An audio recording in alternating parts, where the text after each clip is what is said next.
Ito naman tayo ng ginitang salmonete. Hinggan natin sa kawali ng isda.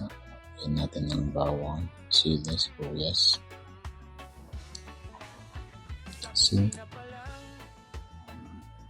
sukang tuba, paminta,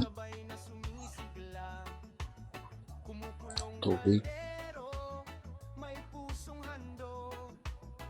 at kinasamix. Takpan na natin, isalang natin. Makalabas mo na yung minuto. Ulo na siya. Gawin na natin ang purong gata.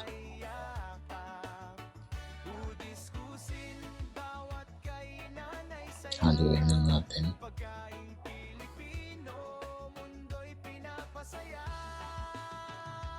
Ito na nga siya. Gawin natin sa plato. Ready na to.